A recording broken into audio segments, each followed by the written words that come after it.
Hi everybody, it's Amy Berger here again from 2itnutrition.com with the next installment in how to do keto without the crazy.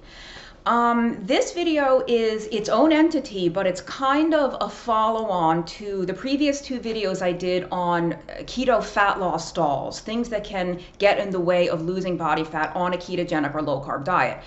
I said that I was going to do a separate video on thyroid because it's such a big issue that it could probably have 5 of its own videos. I'm going to try to keep it to 1. I have like 4 pages of notes here, so I'm definitely going to be looking down a bit. But before we get into the meat, before we get into the thyroid stuff, I want to thank you so much for the comments you've been leaving and the encouragement and the kind words, because a lot of you have said, you know, Amy, slow down. Take a breath. Like, I think somebody said I could watch you all day, I could listen all day. You have no idea how much that means to me. I really lean toward depression. I'm kind of a melancholy person, and to know that these videos are helpful and you find them educational and useful really means so much to me. That's why I do this, you know. This isn't my career. I don't get money for this. I put this information out there because I want to help, and I'm trying to cut through all the craziness that's out there with keto now. So thank you for all that. Thank you for subscribing. If you find the channel helpful, please subscribe, tell your friends about it. Feel free to share links far and wide on your keto and low carb social media. This video obviously is going to be a long one, so bear with me. I'm just not going to worry about the length anymore, since most of you have chimed in that you really don't mind longer videos. So thank you for that. Let's see, what else before we start? We're going to cover a lot of detail here. Everything I talk about, I've already written about in blog posts in the past. There's 3 main blog posts that I've written about thyroid. I will have links to them either in the pinned comment that I wrote or in the notes, like the little show synopsis.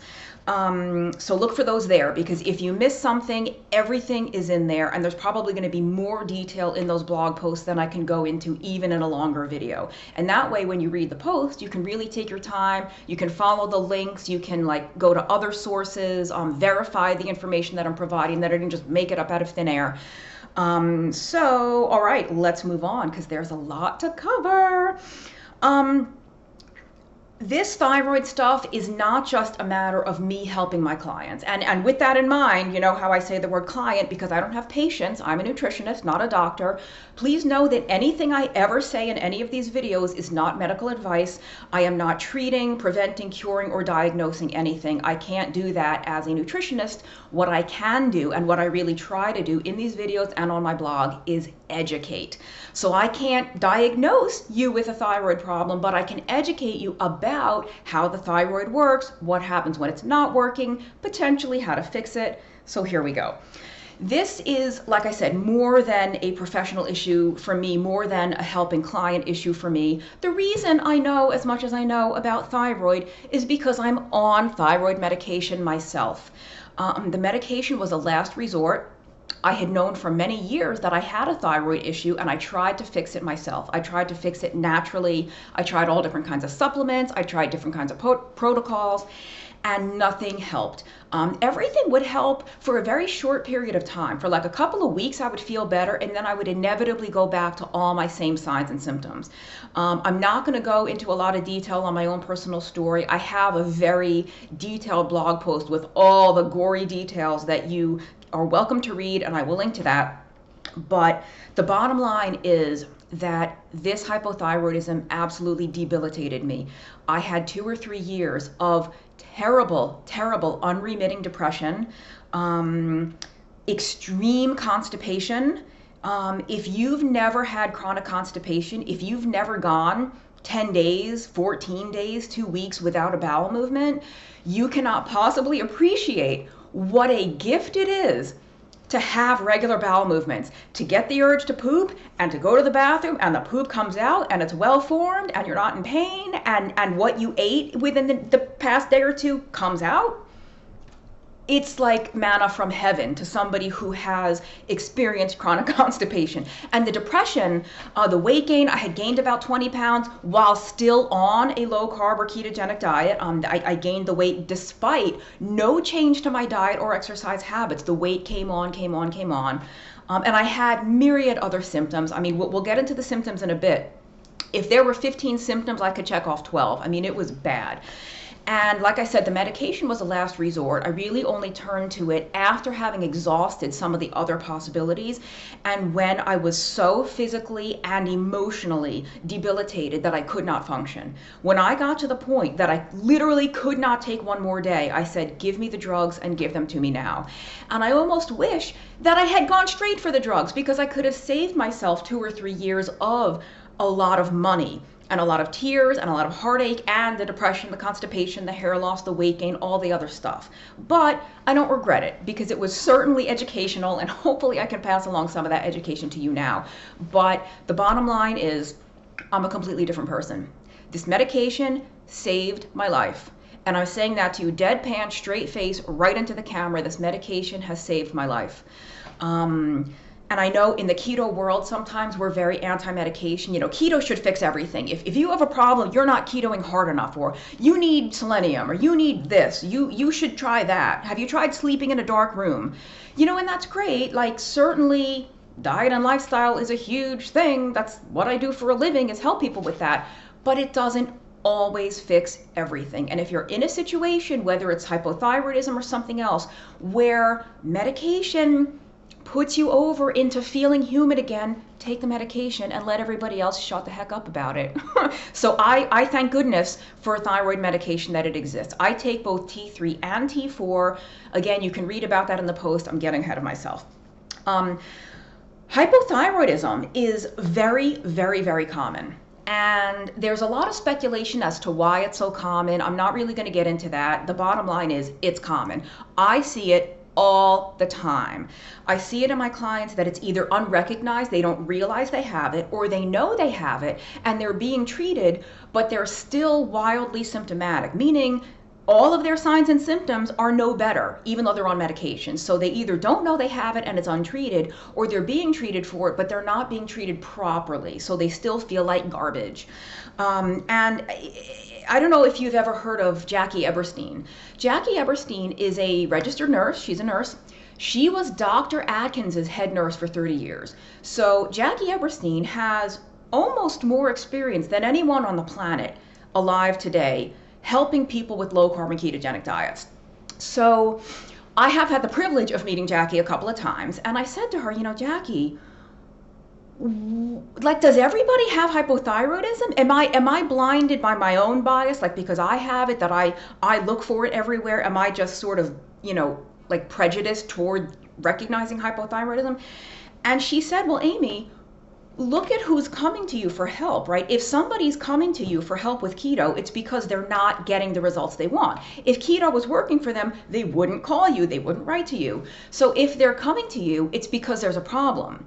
So I have a biased sample coming to me, right? A lot of people coming to me are going to have some underlying hormonal disturbance or some other issue that's getting in the way, because if keto was working, they wouldn't have come to me in the first place. So that makes sense. But just know, if you're dealing with this, you are so not alone, it's ridiculous. I see this all the time. So I don't think, I admit that I am biased, but I don't think I'm seeing it where it isn't. I mean, hypothyroidism has very, very clear signs and symptoms, and we use the blood work to corroborate the symptoms of the client. So just looking down at the notes a little bit here. So I like to help people see, when they do have a thyroid problem, that it's not all in their head, right? There's a legitimate thing that explains all these weird things they're experiencing, the physical symptoms, the mental, the emotional, the cognitive, all this stuff.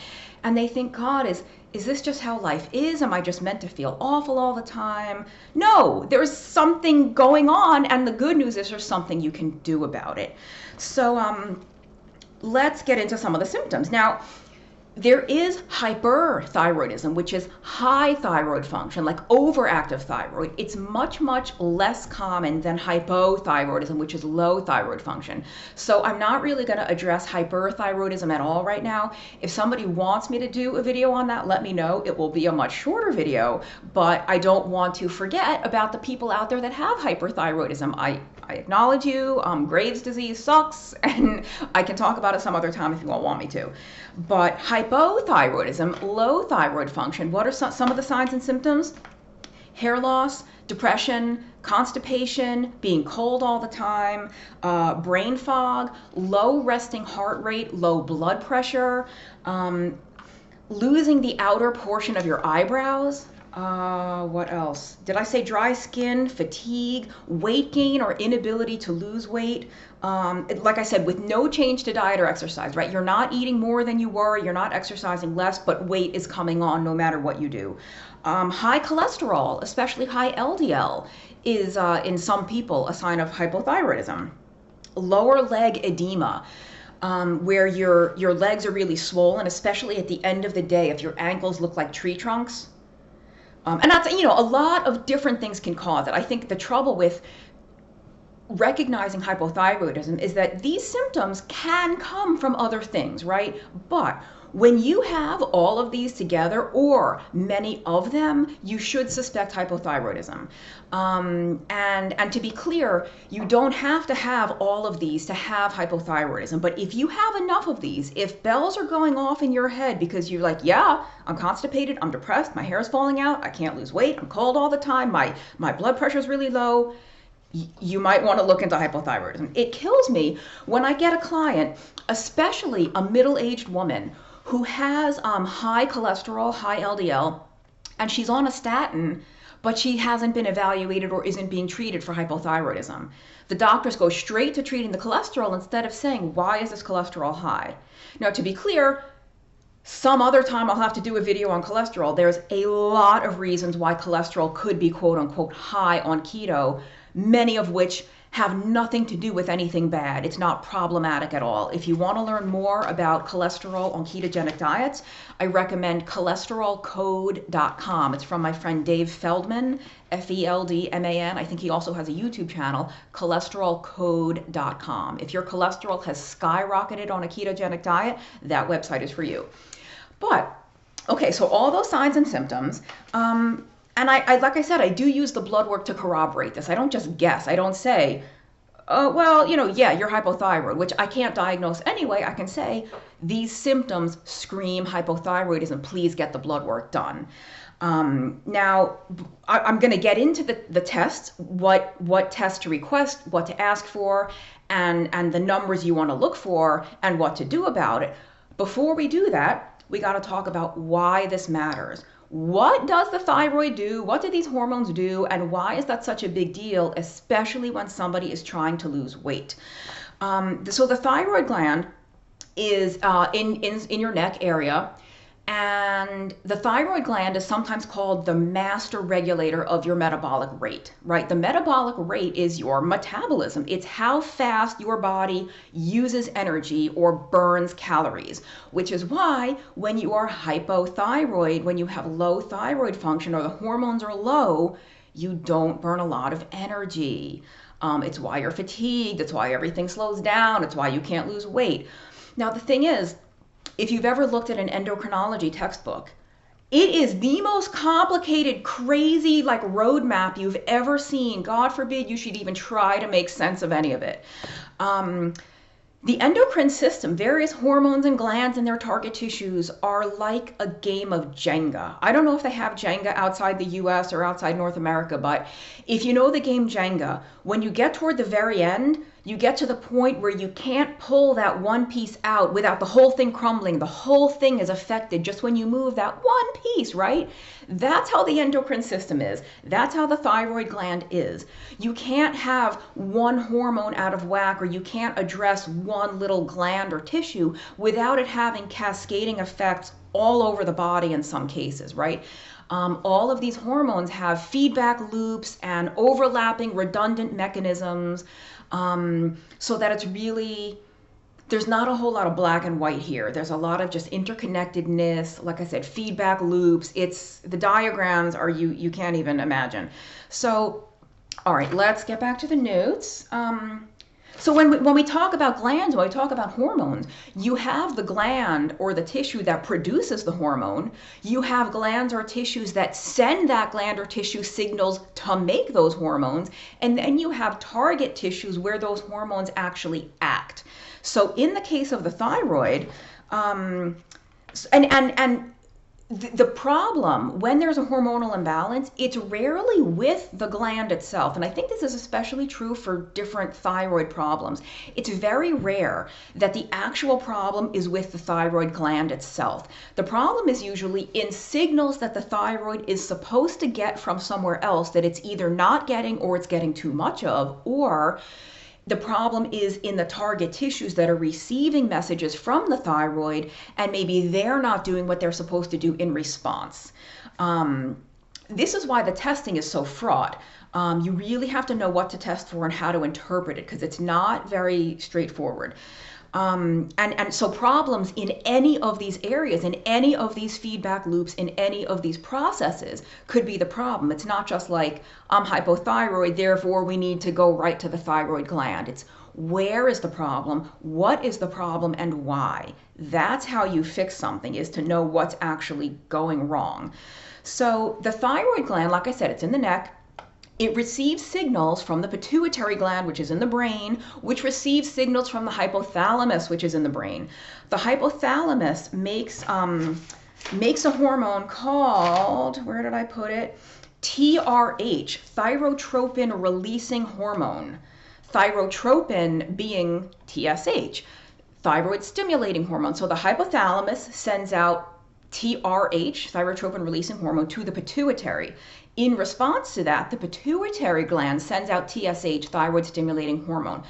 The TSH tells the thyroid gland to make its hormone.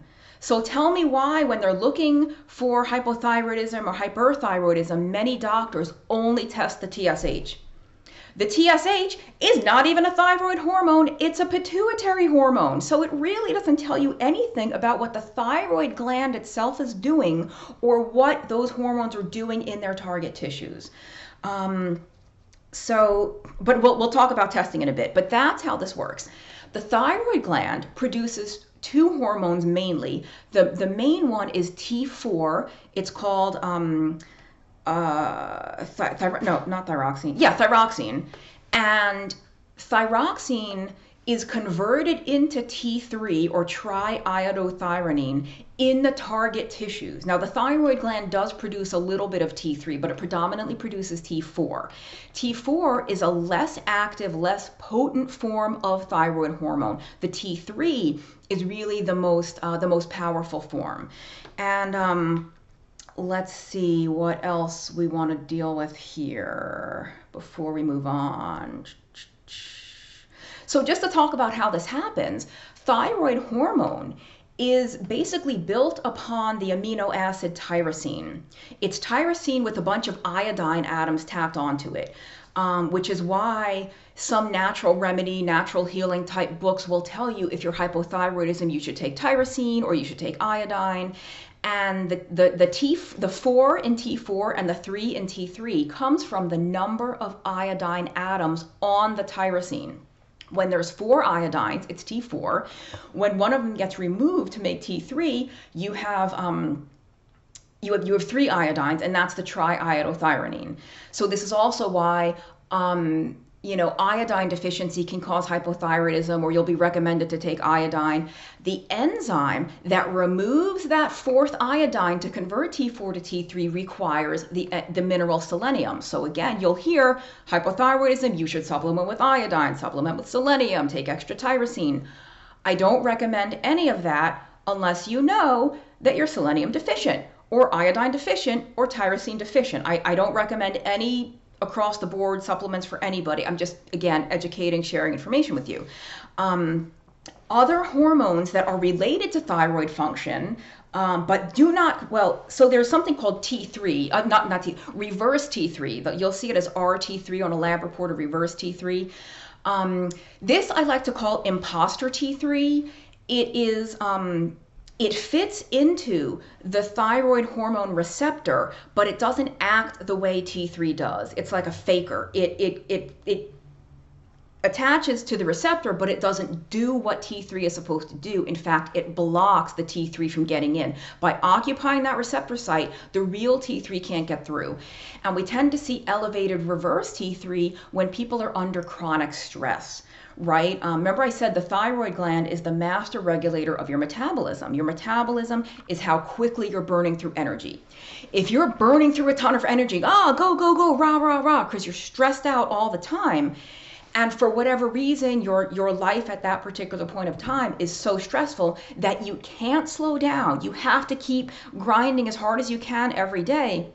Your body, as a protective mechanism, as a survival mechanism, will force you to slow down by lowering your thyroid, by making more reverse T3 to occupy that binding site and keeping the real T3 out. It's going to force you to slow down. How?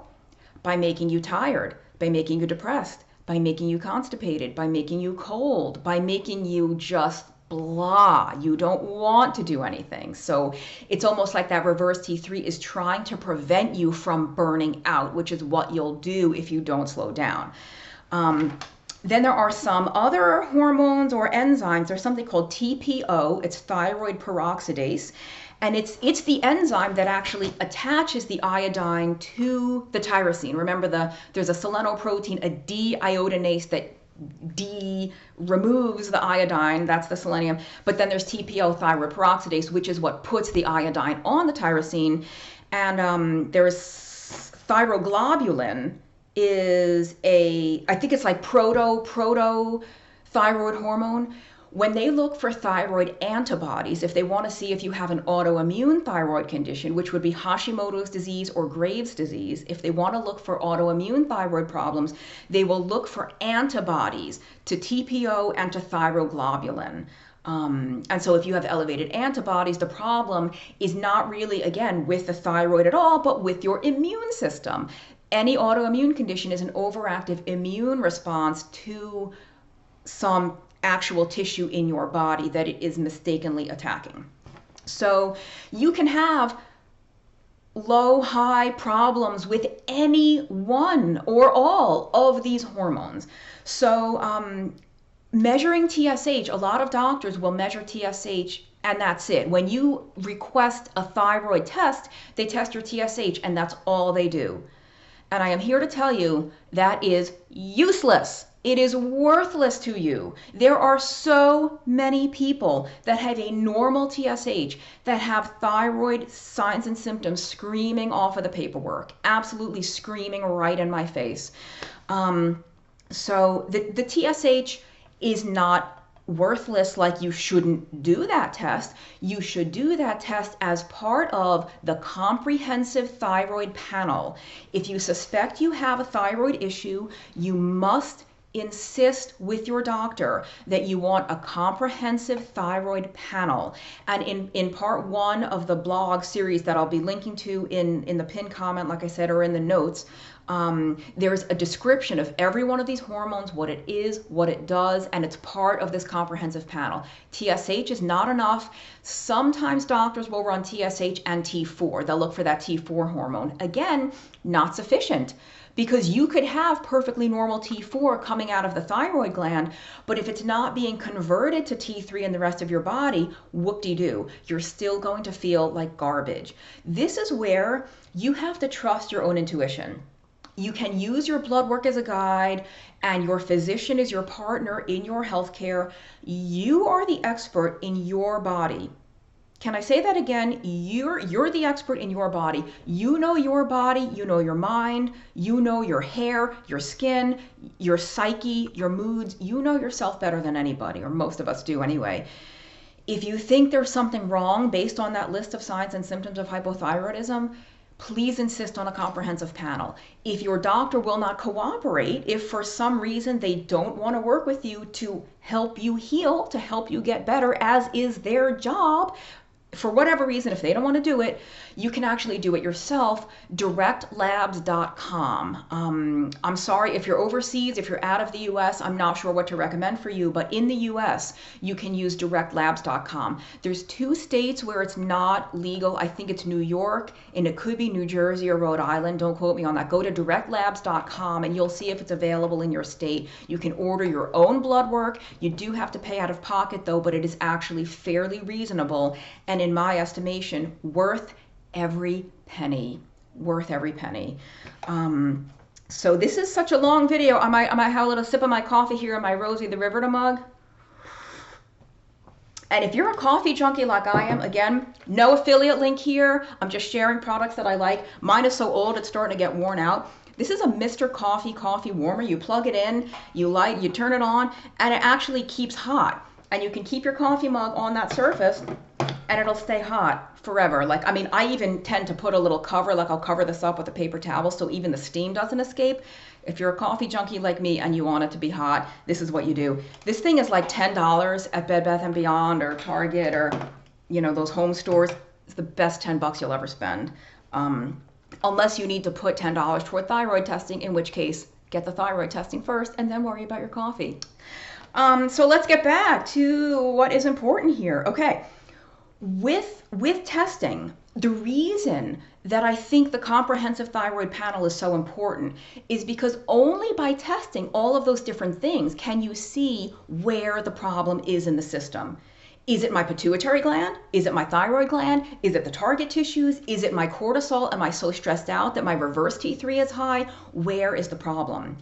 By knowing where the problem is, you can more properly address it. Now, it is true that even if you don't know why, because even then, if you know where the problem is, we still might not know why, right? Why did my thyroid go haywire? I don't know. I have my suspicions that we don't have time to get into, but so even that, the testing can't really tell us why. It can just tell us what and where in the biochemical cascade.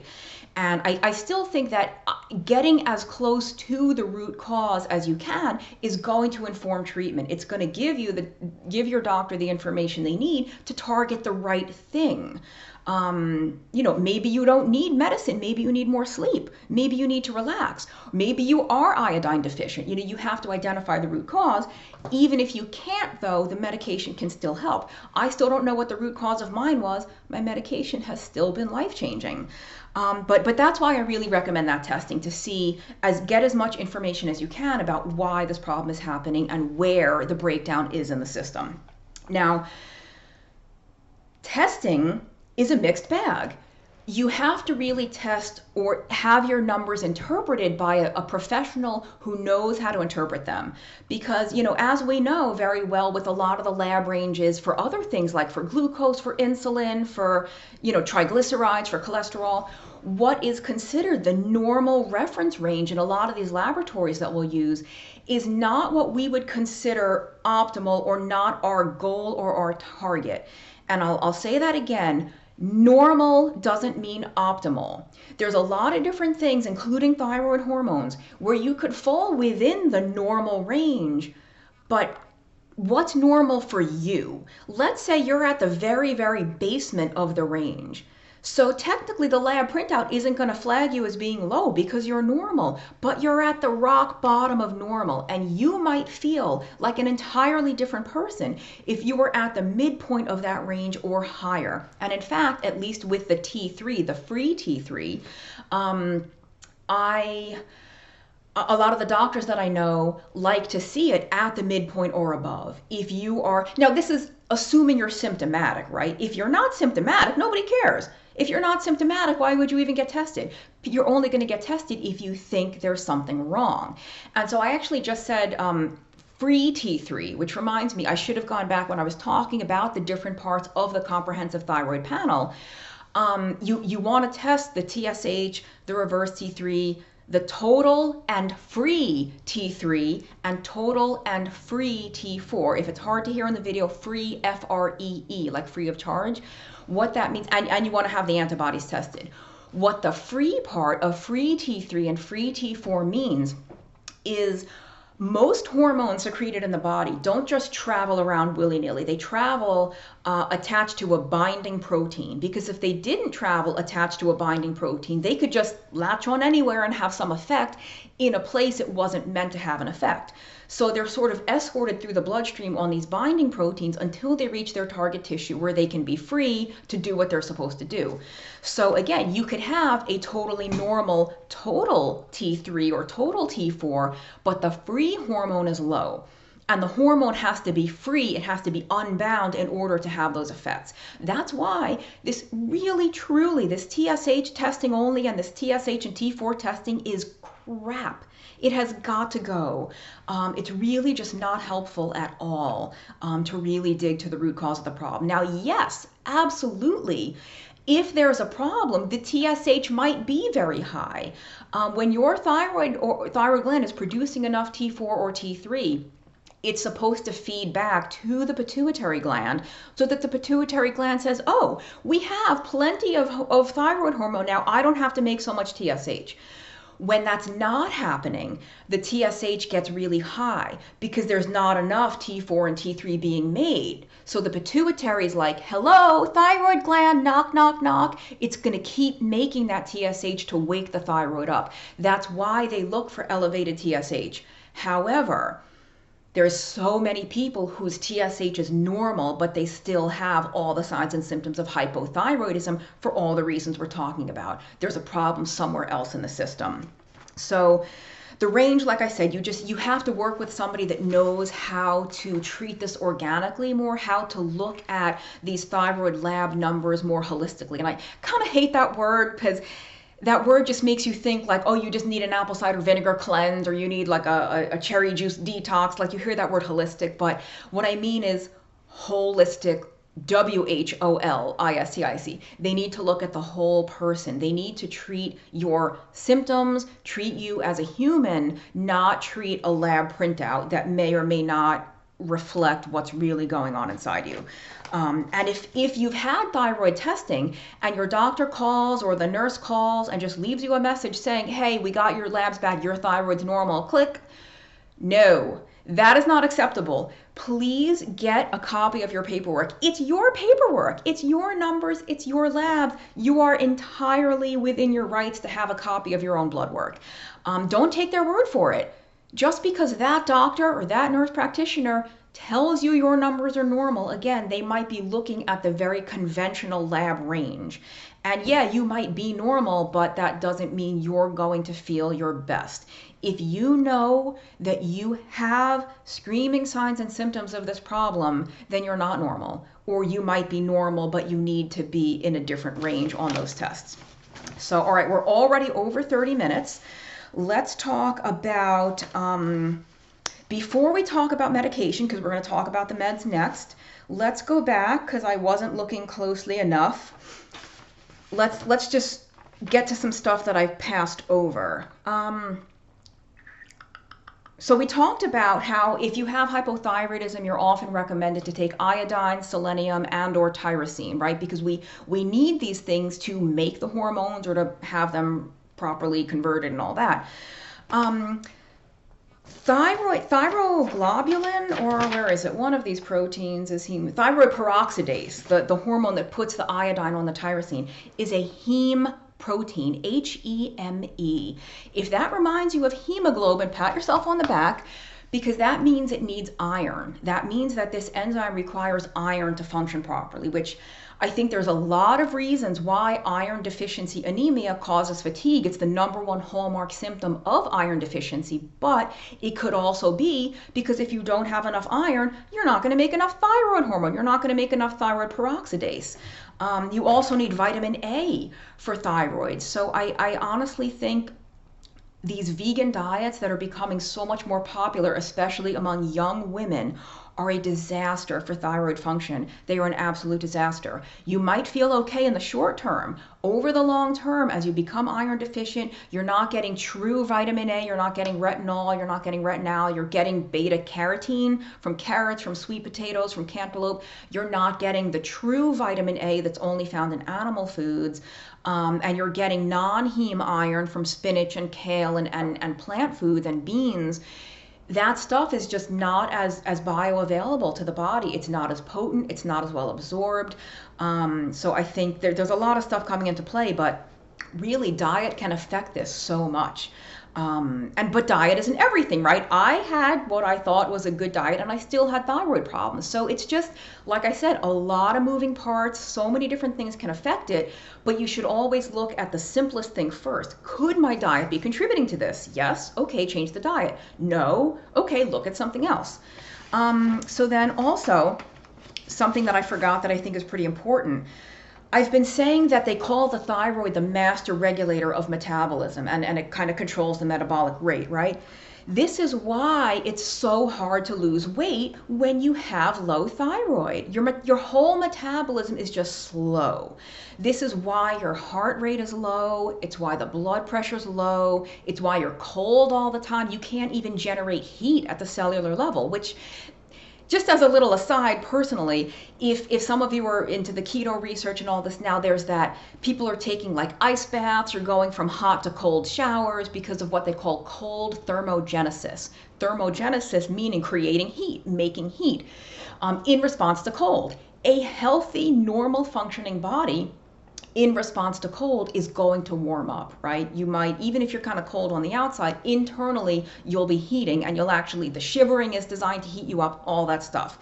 And some people use that as an extra hack for, like, I don't know if they do it for longevity. I think they do it for fat loss or for, mitochondrial health, like just kind of stressing the mitochondria in a good way. They call it hormesis. Hormesis is an adaptation to stress that actually makes you stronger. Like exercise is a hormetic stressor. It breaks you down in the short term, but it builds you up and makes you stronger in response over the long term. And I just like to joke, if being cold all the time made you thin, then nobody with hypothyroidism would be heavy, okay? I would have lost 20 pounds when I was hypothyroid, like before this medicine, and that didn't happen. And I'm kind of being facetious. I'm really not that well educated on the cold thermogenesis stuff. I just always thought that was kind of funny or frustrating and infuriating more than funny, that like, no, being cold isn't making me thin because I'm cold all the dang time and I'm, So honestly, this is why the low thyroid is actually why you're constipated. Every single process in the body slows down, even the movement of waste through your colon. And I wasn't joking when I said 10 days to 2 weeks without a bowel movement. That's terrifying to think that every single thing you've eaten in that time period is still inside you. Oh my goodness. So if you have no idea what a gift it is to just have regular bowel movements without pharmaceutical intervention. No laxatives, no vitamin C flush, no magnesium powder, where you just have a body that functions the way it's supposed to function, and you get the urge to poop and you go poop, and it's amazing. Okay, meds. Talking about meds. There's two difficult things when it comes to medication. And the first is finding the right kind of medication, and the second is finding the right dose. Now, again, I talked a lot about my own personal experience with this in one of the posts that I'll link to. I get a staggering number of clients who are on T4 only medication. The most popular brand name is Synthroid, but that's the brand name. The drug is levothyroxine, Levothyroxine, I think, levothyroxine. Some people, and that's great. For some people, Synthroid is enough. Some people, they take Synthroid, they're good to go, they're happy as clams. I get a lot of people on Synthroid who still feel like garbage, and they still have every sign and symptom they had. And I don't know why I have to be the one to encourage this person to stand up for themselves. Go to your doctor and say, Doc, I'm so thankful that you're helping me with this thyroid thing. I'm so glad to have this medication, but I've been on this medication for 2 months. I've been on it for 5 months. I don't feel any better. Can we try something else? Can we try a higher dose? So some people need T3. There's a T3 medication. The drug is liothyronine, Liothyronine, liothyronine. The most common brand name is Cytomel, Cytomel, but that's just the brand name. You can get generic. There's many different brands. There's Armour Thyroid, again, another brand. That's just desiccated pig thyroid gland. It's actually just animal gland, thyroid gland. I don't know how they standardize that to have a certain amount of thyroid hormone. I don't know how they determine that. I myself am on the synthetic stuff. I'm on synthetic T4 and synthetic T3. I actually like the synthetic because I know exactly how much is in it. If it says it's 5 micrograms, it's 5 micrograms. If it says it's 50 micrograms, it's 50 micrograms. But there's no right or wrong. There's only what works for you. There's only what's effective for you. And I have to tell you, it is difficult. It is difficult to identify what you need and what's going to work. There's a lot of troubleshooting. There's a lot of trial and error, a lot more error than trial. It took me a very long time to identify the dose that I needed and the medication that I needed. I was very fortunate to have a doctor that's very savvy with this and was able to help me do my own dosing, help me figure out what I needed. She didn't just say, here, take this. She gave me some different options and instructed me how to do it. And if I could wish anything for everyone out there that's hypothyroid, I would wish you a medical professional who can do that for you and with you, because it's really difficult to do it with somebody who isn't that savvy and that open-minded. And maybe she trusted me because she knew I was a nutritionist and I knew about this stuff, but that is neither here nor there. So for some people, like I said, T4 may not be enough. You might need T3. You might need a higher dose. If you're already on T3 and it's not working, you might need a higher dose. And I find it kind of actually difficult, even over the long term, to manage, because like I said, the medication for me was a last resort. I didn't want to be on this medication. I still don't want to be on the medication. I want to figure out why my thyroid gland isn't doing what it's supposed to do and fix that, or my whole body. I mean, based on my own blood work, it's not my thyroid gland. The problem is elsewhere. I want to know what the root cause is and fix that. But until I figure that out, I couldn't take one more day of being severely depressed and constipated and going bald and all this stuff. So I'm so glad for this medication, but the reason I don't like the idea of being on the medication is because when we're talking about a hormone, it's weird that you would take the same dose every single day, day in, day out, for weeks, months, and years, right? A normal, healthy, properly functioning body doesn't do that. You don't pump out the exact same amount of hormone at the exact same time of day every day for years, right? These things fluctuate based on all those other feedback loops I mentioned and all this other stuff that's going on in the body.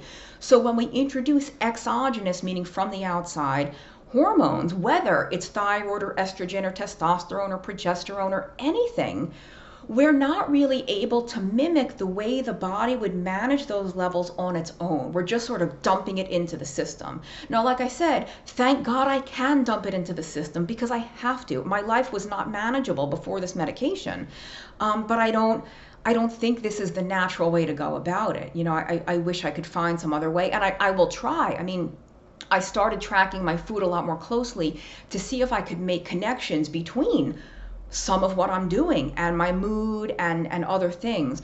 And that's something to keep in mind, is if you're on thyroid medication, and again, I'll link to this post. It's not a post I wrote, it's a post someone else wrote that I found extremely educational, that helped me personally a great deal. There's some nutritional supplements, meaning various vitamins and minerals, that can affect thyroid. So when you're taking medication, certain compounds like calcium or like iron supplements, like different things, can actually either make the thyroid hormone more potent or make it less potent. So if you've been taking the same amount of medication, but you've made a change to your diet or your supplement routine, consider how that might be affecting your thyroid medication, you know, because you might need a change. You might need to dose differently. Very high dietary fiber can affect thyroid hormone. I don't remember offhand whether these things make it lower or higher. You'll have to read that blog post, but this is just as a general point of education, that you're not just putting the medication in, it interacts with all this other stuff that may be a part of your life, whether you're on a ketogenic diet or not. Now, speaking of the ketogenic diet, how does keto affect thyroid? Well, I'll have a link to a blog post on that. I wasn't kidding when I said I've written a lot about this. Some people do fabulously on keto if they started out hypothyroid, especially if it was Hashimoto's disease. The Hashimoto's autoimmune thyroiditis tends to do very well on keto, where people are able to reduce or stop their meds. Now, of course, only do this with physician approval, physician monitoring. I don't recommend starting any medication, but not everybody is able to do this. Some people's hypothyroidism gets much better on keto. For some, keto does nothing for it. So there's no right or wrong. You're not a failure if you're on keto and your thyroid isn't any better, or you're doing keto and then your thyroid, turns weird. Now, there's been some controversy in the keto world as to how ketogenic diets affect thyroid function, because some people notice that their T3 is lower after some period of time on keto. What we don't know is what this means. Is it good, bad, indifferent? The thing to emphasize is how you feel. If your T3 is lower, but you feel fine, you feel great, you have no signs or symptoms of hypothyroidism, then guess what? You don't have hypothyroidism. Really, you have to go by how you feel. Stephen Phinney from Virta Health, and who's one of the world's most renowned researchers on this way of eating, been researching it almost longer than I've been alive. He has a very nice post on this, that it may be, and this is speculation, we don't know for sure, but it may be that the way the ketogenic diet affects the overall metabolism and all the hormones sort of together makes the body more efficient at using T3, so you don't need as much. You know what I mean? So it's not it could actually be interpreted as a good thing if your T3 is getting lower. Your body doesn't need as much to get the same effect it once needed from a higher amount. But again, that's speculation. We don't know for sure. I've never really heard of anybody having a thyroid problem induced by keto, except, here's the thing, there are some cases where especially younger women who are very athletic and active and already at a healthy body weight, or maybe even a little bit underweight, tend to have thyroid problems on keto. But can we please stop blaming this on keto? It's not keto that is the problem. It's the fact that they are over-exercising and under-nourishing. They're not eating enough, right? In North America and in a lot of the rest of the industrialized world, young women have become terrified to eat, period. They are terrified to put food into their bodies, especially some of the food that we need most for thyroid, right? What did I say? We need iron, we need vitamin A, you need red meat. If you don't want to eat red meat, eat shellfish, eat eggs, eat dairy products, eat some other food where you're going to get some of these critical nutrients. Pork is loaded with B vitamins, so lamb, beef, like if you don't want to eat red meat, fine, but, do make sure that you're getting these nutrients. Make sure that you're getting enough total food energy, enough calories. So many people, myself included, I can't imagine having a problem getting enough calories. I'm on the opposite side. I eat way too much fat. I'm one of those people I talked about in the first part of the fat loss stall video. I eat too damn much fat. I could easily pour oil on something, eat half a bag of nuts. I never had a problem eating too few calories, but some people do. And when these people go keto, some of the appetite satiating effects for them are so large that they really struggle to eat enough food. They're eating 1,100 or 1,200 calories when they're doing very intense workouts 4 or 5 times a week, and they're on the go all the time, and they're just simply starving themselves without realizing it. They're just undernourishing. So, and for those people, they can either eat a lot more food. I think it's hard for those young women to eat enough on keto because they're just not going to sit down to a 14-ounce steak or to a 16-ounce pork chop. They're not gonna do it. And they might be better off getting getting some calories from, bear with me, from carbs. Not everybody needs a medically therapeutic ketogenic diet, especially if you're young and lean and healthy and very, very active. In that scenario, lentils and sweet potatoes and black beans are not going to give you type 2 diabetes. I don't want, the keto world is going a little too far in demonizing carbohydrates as a whole. There are some people and some circumstances where carbohydrates are totally appropriate, and not only totally appropriate, might actually be really, really helpful. That may not be the case for many of you watching this video, but just because it's not the case for many of us doesn't mean there aren't other people out there who could really do well with a little more starch in their diet. I'm not saying 300 grams of carbs a day. I'm not saying start your day with sugary breakfast cereal, skim milk, and orange juice, but a post-workout starch infusion, some sweet potatoes, maybe even some rice. Like I said, black beans, maybe you want some hummus, some kidney beans. But let's not go too far down the starch rabbit hole. I gotta end. But these young women that are doing keto and they're trying to live on coconut oil and lettuce, and it's not a mystery why they have thyroid problems, down the line. I'm going to stop talking because we are at 50 minutes. I really hope this was helpful. If you want more information or you want more detail on any of this, it's in all of those posts. There's really only 3 that I wrote, and I'll link to the other 1 or 2 I mentioned about how the supplements can affect the medication, and Dr. Finney's post on the T3. And I cannot recommend highly enough a website called Stop the Thyroid Madness. StopTheThyroidMadness.com, all spelled out, Stop the Thyroid Madness. There's also a book called Stop the Thyroid Madness. It is an absolutely invaluable resource for any thyroid problem, Hashimoto's, Graves', unexplained weird thyroid problems, pituitary problems, problems that aren't with the thyroid gland itself. Very, very good resource for testing, for interpreting testing. They have a wall of shame of doctors that were very, very unhelpful or actually counterproductive with trying to help patients address their thyroid issues properly. It's really fraught out there. And for any doctors watching who work with thyroid or work with keto, I thank you for being here. Thank you for helping us. Please appreciate the nuance here. Please help us. We need medical professionals. I mean, I'm a nutritionist. I can't prescribe medication. We need educated, savvy, patient, understanding, receptive medical professionals to sit down with us and have these conversations and respect us that we're not making this up. It's not all in our head. So thank you for bearing with me in this very long video. This is probably going to be the longest one I have, I hope. Most of the topics I cover in the future should be shorter, but I know that if I do a 2-parter or a 3-parter, no one ever watches part 2 or 3. There's like a huge view on the first one, and the second or third, it's like a tiny fraction of the number of people that watch the first one. So I hope you grabbed yourself a cup of coffee and you hunkered down to watch this, and I truly hope it was educational. Feel free to email me, nutrition@gmail.com, if you have a specific question about thyroid that you want to ask me.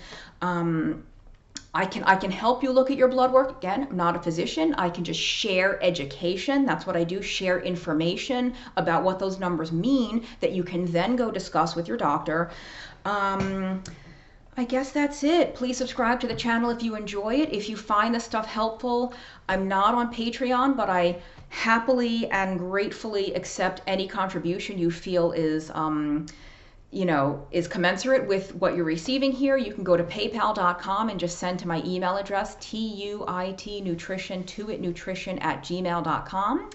And that's it for now. Until next time, thank you so much. Take care.